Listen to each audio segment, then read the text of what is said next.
Welcome to this IT Explainer video, part of our installation topic range. In this video, we will cover the subject of SLM Windows on-premise installation in regard to SLM. This training will cover SLM Windows on-premise installation. Magnum Software Solutions Safety Lifecycle Manager is an enterprise-class web application that leverages modern web architecture and technology to deliver world-class process safety lifecycle applications and tools. The following information will be covered in this training. Chapter 1 will be System Infrastructure Requirements. Chapter 2 will be Install and Setup of IIS. Chapter 3 will be Install and Setup of SQL Server. Chapter 4 will be Install and Setup of PHP. Chapter 5 will be Install and Setup SLM. Chapter 6 will be Setup of the Memcached. Chapter 7 will be Setup of the Task Scheduler. SLM can be installed on-premise on a dedicated application server or shared database and application server. The system requirements differ based on the choice of server. The table below outlines the minimum system requirements. So for a dedicated server, you'd need 4 to 8 CPU or cores, 8 GB of RAM, 120 GB disk drive space, and Windows Server current release. For a shared server, you'd need 4 to 8 CPU or cores, 16 GB of RAM, 1 TB of disk drive space, and Windows Server current release. To enable SLM to be accessible within the on-premise network, the following are recommended infrastructure requirements. A dedicated access URL, access to DNS may be required, SSL/TLS certificate for secure data transmission, and SMTP server and authentication access to SMTP delivery or relay. In Chapter 2, we'll be covering installation and setup of IIS for SLM, including common HTTP features, health and diagnostic features, performance features, security features, application development features, and IIS Manager. Let's begin by installing IIS. Let's first open the Server Manager. If we come across to Manage and Add Roles and Features, click Next. Installation type will be default. Server selection is default. For the server roles, select Web Server IIS. Click Add Features. Click Next. Select .NET Framework 3.5 features. Click on Next. For the role services, under the common HTTP features, let's select HTTP redirection. Under health and diagnostics, we're going to select logging tools and request monitor. Under performance, we're going to select static content compression, which is already selected. Scroll down a little more. Under security, request filtering, basic authentication, digest authentication, and Windows authentication. And under application development, .NET extensibility 4.8 and 3.5. Scroll down. ASP.NET 4.8 and 3.5. Let's click on CGI as well. ISAP extensions and filters.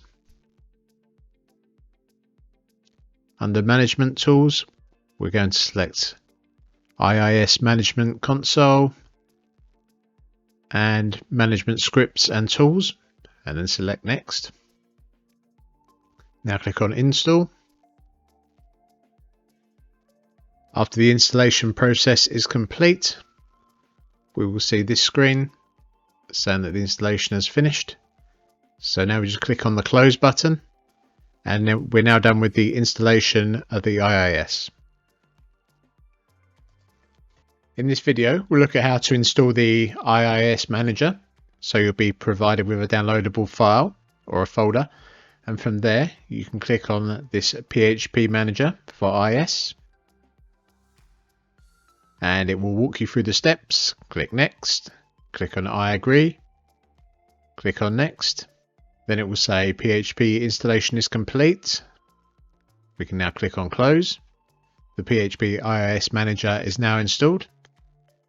If we open up IIS here, click on the main server, we can see there's a PHP manager in here now. In Chapter 3, we'll be covering the installation and setup of SQL Server for SLM, including installing SQL Server, installing SQL Server management tools, and setting up SLM databases, adding database users, permissions, and cluster database path setup. So once you have the SLM recommended installation file, you can go ahead and right click on the downloaded installation image file and click on Mount. This will mount it on the D drive or DVD drive. Then you'll go ahead and click on the Setup. Once we have the installation center open, we can click on Installation, click on New SQL Server. You can specify the edition here, Evaluation, Developer, Express, or you can enter a product key if required. We're going to go with the Developer Edition. Click Next. Click on I accept the terms and conditions. Click Next. Click Next again. Click Next again. And for the feature selections, we're going to select Database Engine Services. And click Next again. Here, we're going to go with the default instance name. If you have a specific requirement, you can enter it here, specific name that you want to give to the SQL Server, but we'll go with the default one for now. Click Next. Next, we're going to click on the Collation tab.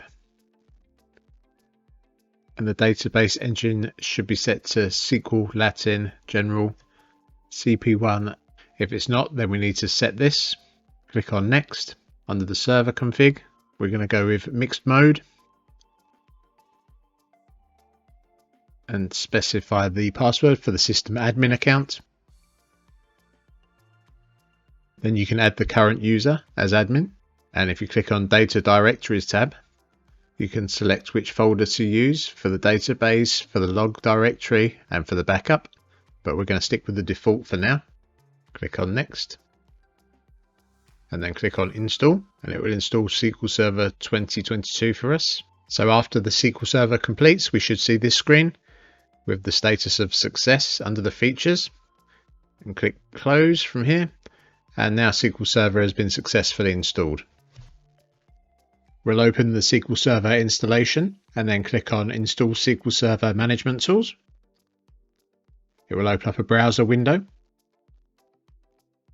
and we can click on Download SSMS and click on the first link at the top here. Once it's finished downloading, you can click on Open Files,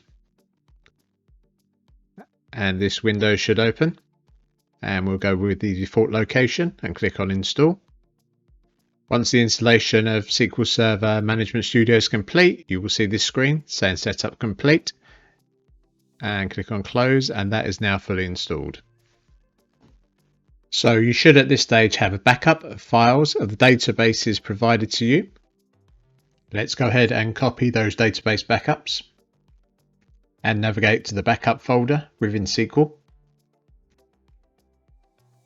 And if we come to Program Files, SQL Server, SQL, MS SQL, Backup, paste those backup files into here. Once we've done this, we can open up the SQL Server Management Studio.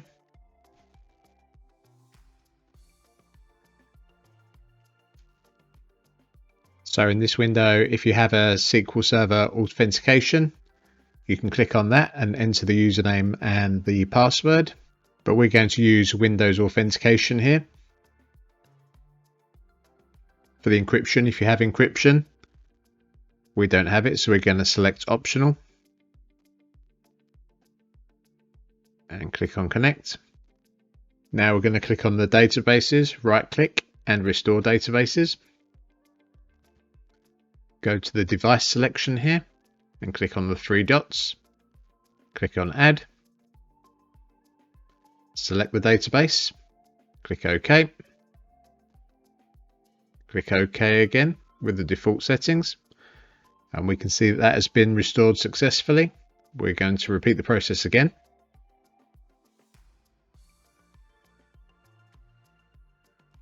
First database was the cluster. This is now the master database. We're going through exactly the same process again.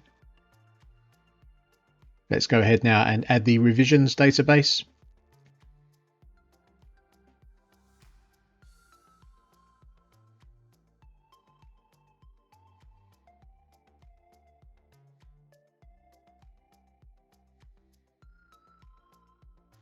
Now the next thing we need to do is add users. Make sure we're selecting the server. For this, we're going to click on New Query and then make sure we have the master selected here in the drop down. So the commands to add a new user will be provided to you. So if we just copy these 3 lines here, we'll create login. Let's paste those into here. Now you'll need to enter your passwords. Once the passwords have been entered here and we've executed the query, we'll see a command successfully completed window down here. Now let's go ahead and add the permissions to the databases. So if we come down to the commands again that have already been provided for you, copy the create new users commands, paste those commands into this top window, and we have to run this on each of the databases. So here's the cluster, the master database, revisions. That's now been executed on all 3 databases. If the users already exist on these databases, we can, instead of running this command, we can use the other command that's underneath. You can see the comment here. If users exist in the database, update permissions. So we copy and paste those into here and click on execute. We'll run this for the 3 databases.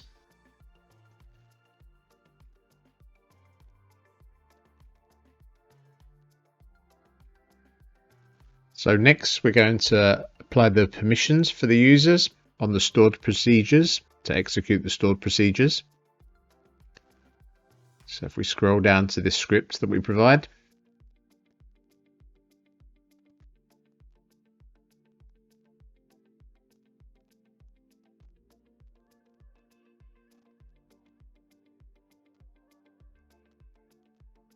let's copy that and paste it into this window.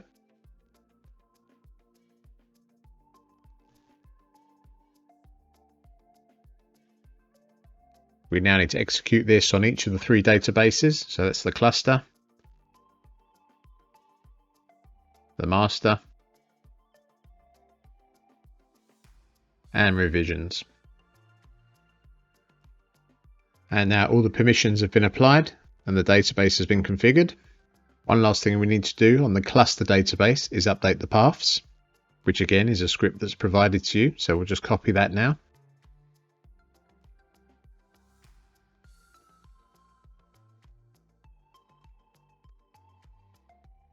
Let's paste that in and then select the cluster database. And where it's got the set paths, we need to set this to the path where we installed our application. So in our case, it's c/slm/codebase. Now click on execute on the cluster database. Now the paths have been updated and the database should be set up correctly. In Chapter 4, we'll be covering the installation and setup of PHP for SLM, including installing PHP, installing PHP Manager, setting up PHP, which will include register PHP, set runtime limits, enable extensions, fast CGI settings, and handler mappings. It's not advisable to download PHP versions from the internet because it might not be compatible with our SLM software. So the compatible version will be provided, and once you receive the package, you can extract it.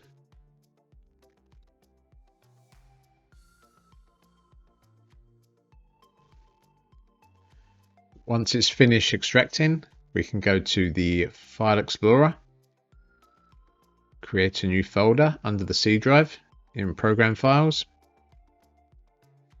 new folder, PHP,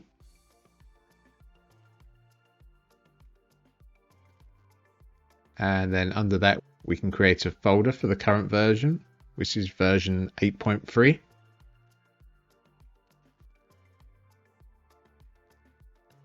And then we'll copy the folder that was extracted. Control A, right click and copy. Open our new folder, version 8.3. Click on paste. And then we'll need to add a new version of PHP under the environment variables. Right click on this PC, go to properties, scroll down to the bottom until we see advanced system settings. And then we can see under the advanced tab, environment variables, click on that. Under the system variables, you can see a path here. If we edit that path, if we come to the folder where we installed the PHP, and we copy that path,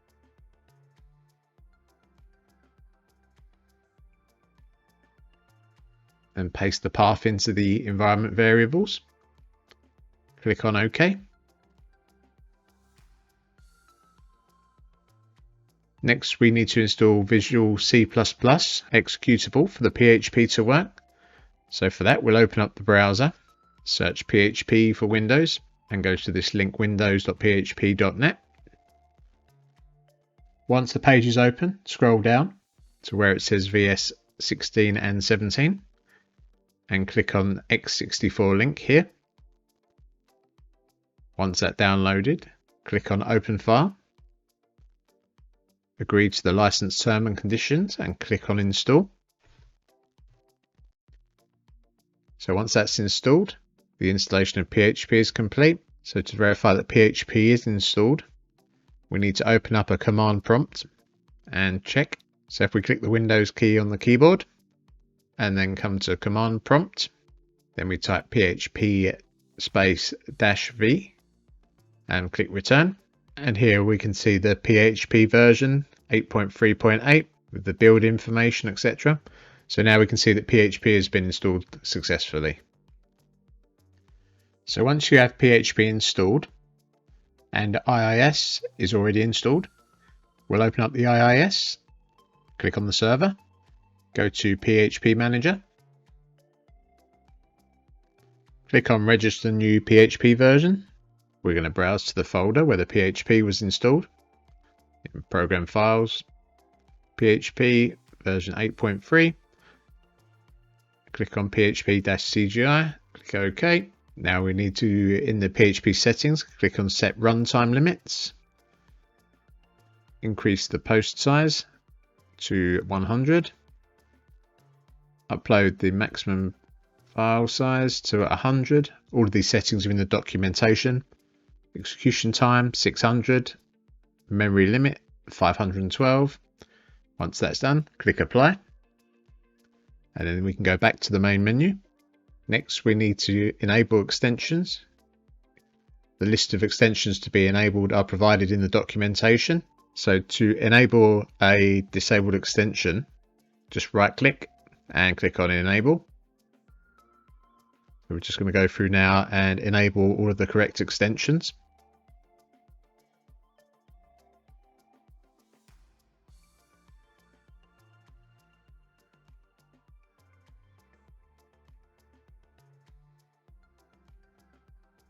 Now to disable the extensions, under the enabled extensions, right click and click on disable. We just have one more file here to disable, and that's it. Once you're done, back to the main menu. Now we also need to set up the fast CGI settings. So let's double click on here, right click on the path, click on edit.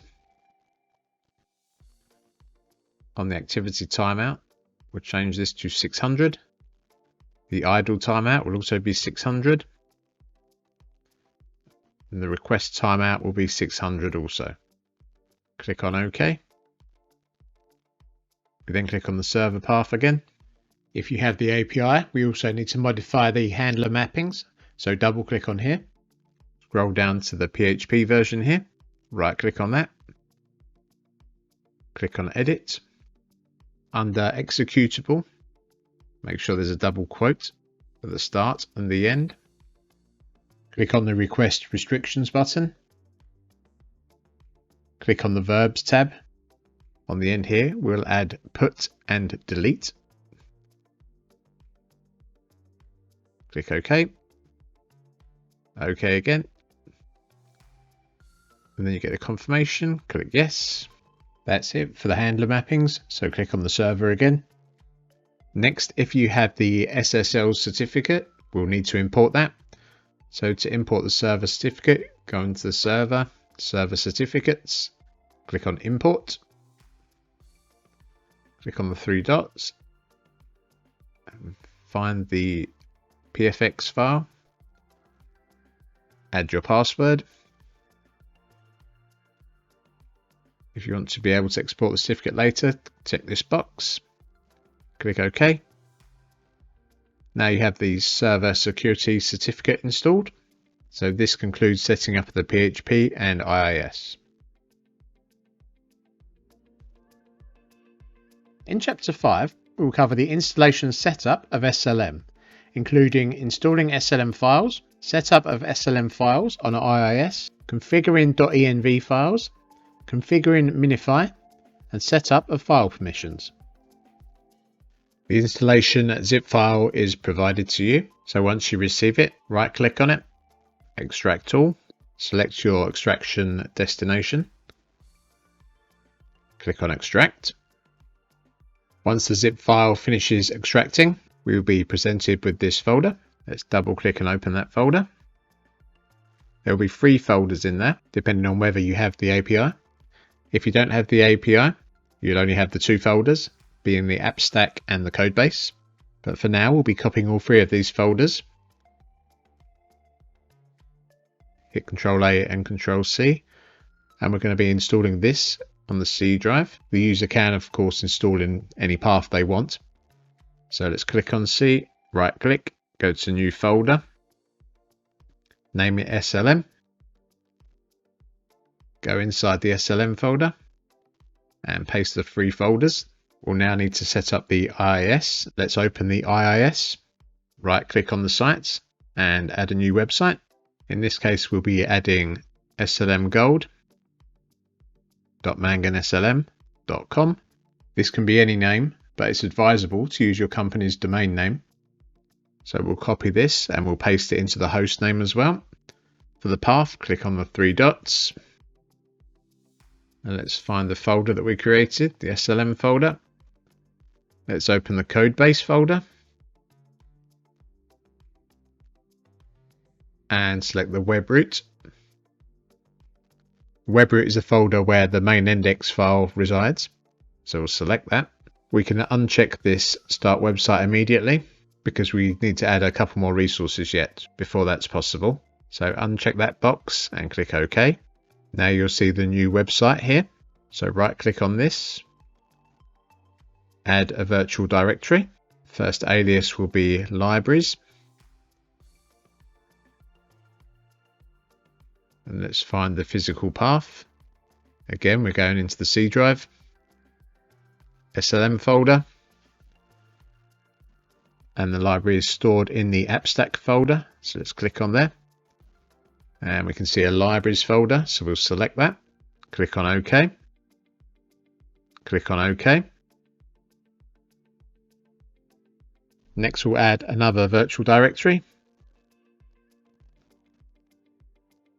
which is going to be resources. Let's find the physical path again. C drive, SLM, under the app stack, Atlas, and then inside the web folder. And if we scroll down, we can see the resources folder. Click on that, select it, click OK and OK again. Now we'll go back to the website. And if you have SSL installed on IIS, click on the bindings add a new binding. Select HTTPS. Let's add the domain name here.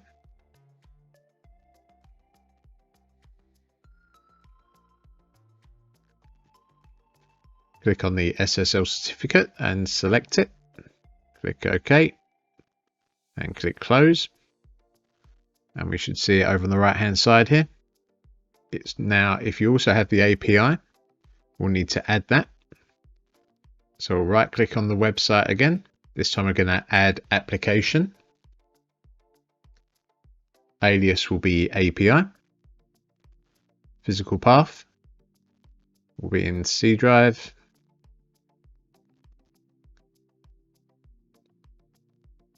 Inside the SLM folder, Atlas API.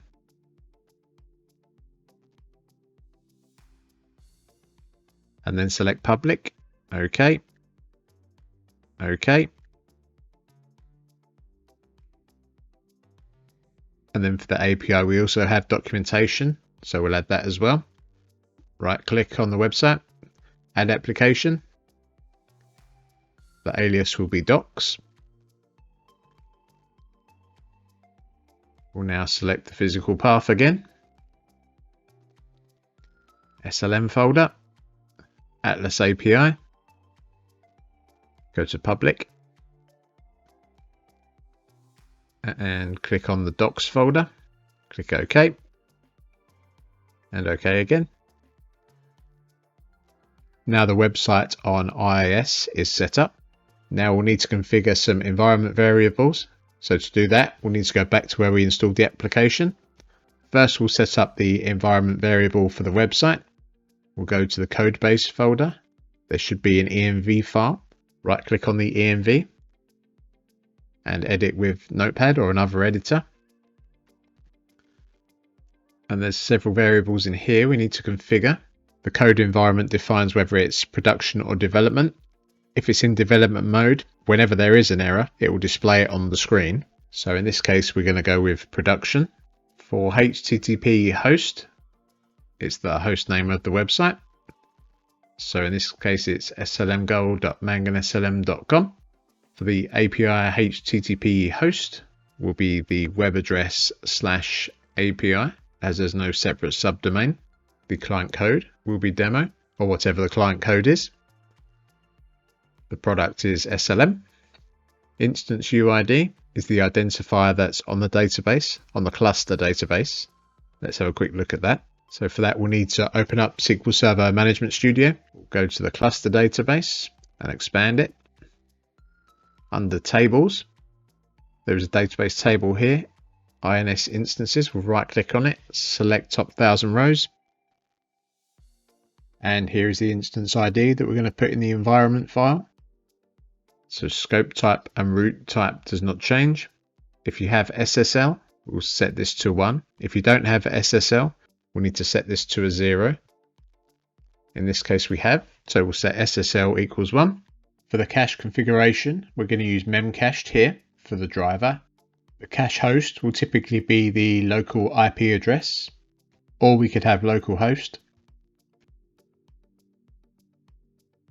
Or we can have 127.0.0.1. The cache port will stay the same. The authentication mode is for the users when and how they log into the system. If SAML is set up, we can set it up as a SAML account. If it's a regular username and password login, then we'll set it up as a local account. And if you're using Active Directory, we can specify Active Directory. But in this case, we'll just set it as a local account. On the email configuration, we'll have the mail engine, SMTP. Mail from is when the application sends out emails. This is the address that it will serve from. So in this case, we have SLM Gold. The license EULA type will be license. Hide password. So if the authentication mode is not local account, for example, it's SAML. If you want to hide the login, username and password boxes on the interface, then we'll need to set it up as 0. If you want to display it, we'll just set it up as a 1. As we have local account selected, we'll need to enter a value of 1 here. The next configuration is the database configuration, Core master DB will be the master database. Core cluster will be the cluster database. Revisions will obviously be revisions. The host name is the host name for the SQL Server. In this case, we've got SQL Developer. The core DB app user is the app account that we created in the database earlier in one of our previous videos. So the app username is SLM app demo. Then we have the password, then the admin user, then we have the password, and then the SSRS user, and the password for that account as well. Next is the PHP path. This is the path where we installed PHP. So we installed it in C/program files.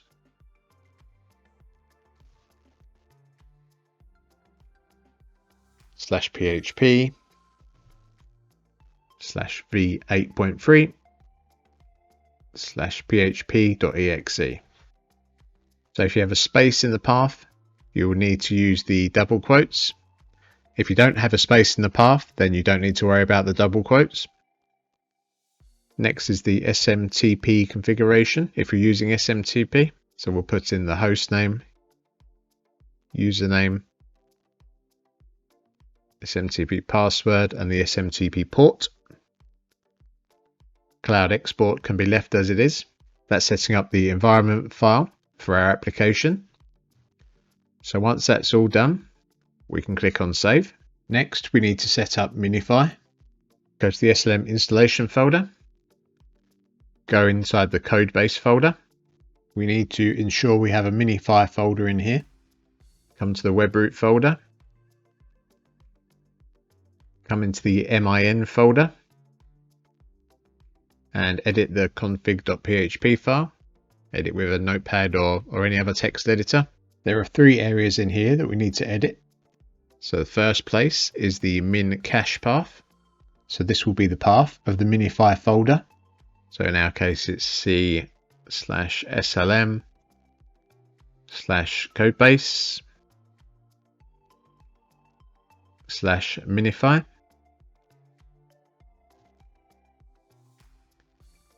Next, if we scroll further down, on line 78, we need to edit the min.root folder. That's the folder where we put the app stack folder. So in our case, it's C/SLM/appstack.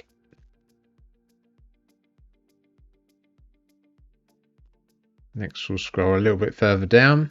On line 165, we need to update the libraries path. So it should be C/SLM/appstack/libraries and close the quote. And that's all we need to do to configure Minify. Now the final thing that we need to do is we need to give permissions for the IIS users to be able to write to these SLM folders. So we'll right click on Codebase, click on Properties, go to Security, click on Edit, click on Add, click on the Advanced button. On this window under Locations, make sure it's this computer, this local computer. Click on Find Now. We scroll down, we can see IIS users and iUser. Hold down the Control key to highlight them both at the same time. Click on OK. Click on OK again. And in terms of the permissions, we can click Allow Full Permissions on both of those users. And then click on Apply. So let's click OK. And click OK again to get out of the property window. Let's complete the same process again for the AppStack folder. So right click and select Properties. Click on the Security tab. Click on Edit here. Click on Add, Advanced, Find Now. Let's find those 2 users again. Select both of them. Click on OK. Click OK again. Allow full control for both users. Click Apply and OK. You may well see a Windows security pop up. And if you have the API, we'll need to do the same thing for the API as well.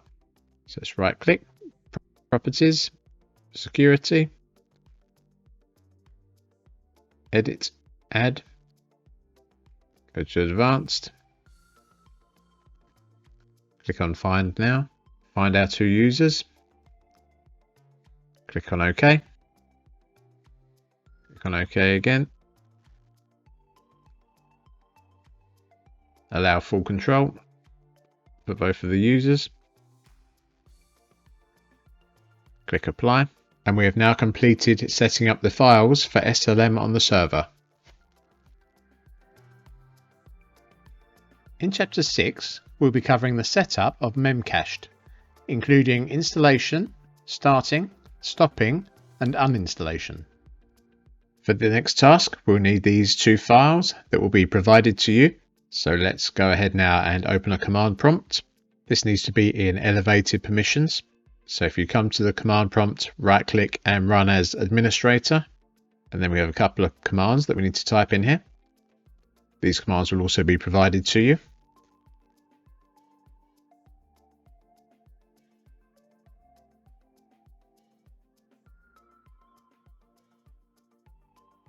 As previously mentioned, this is the command that will be provided to you in the documentation. You can copy and paste that into this window to save having to type it all out. Once you copy and paste it, just click on enter and you should see success. The scheduled task Memcached has successfully been created. And then to run the Memcached, we need to paste the other command, which is as follows.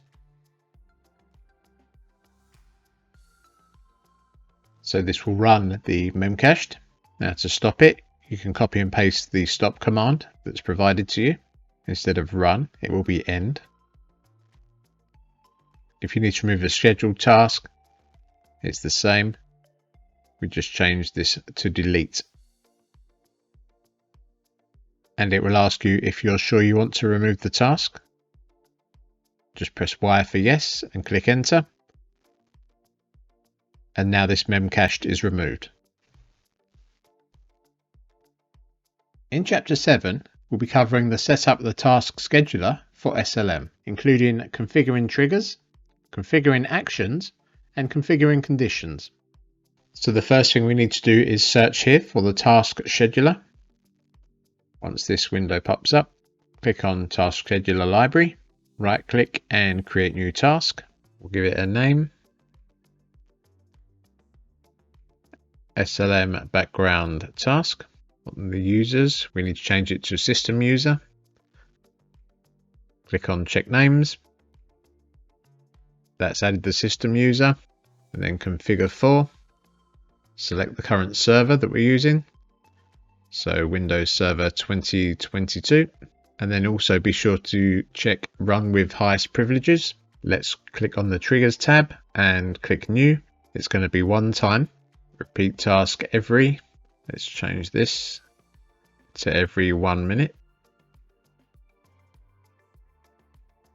for a duration of indefinitely.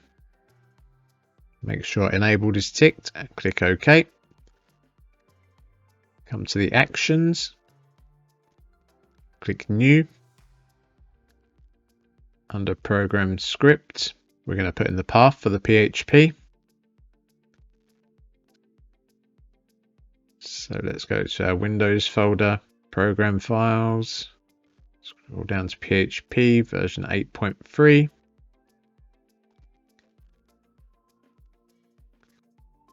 Click on the exe file, make sure it's in quotes.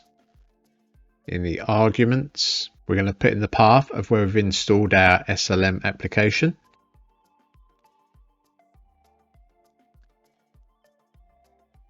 So in this case, it's C drive /SLM /codebase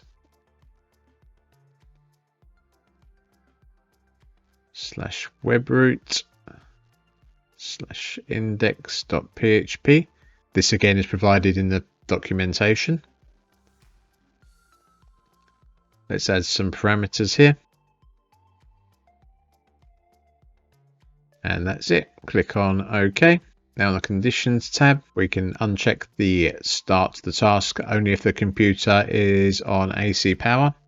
Let's uncheck that box. Then click on OK. If we double click on our task and come to settings, allow tasks to be run on demand, unselect. If the running task does not end when requested, force it to stop. And then on the drop down here, We're going to select run a new instance in parallel. That should be everything there. So click OK. And now the background task has been created and it's ready to rerun.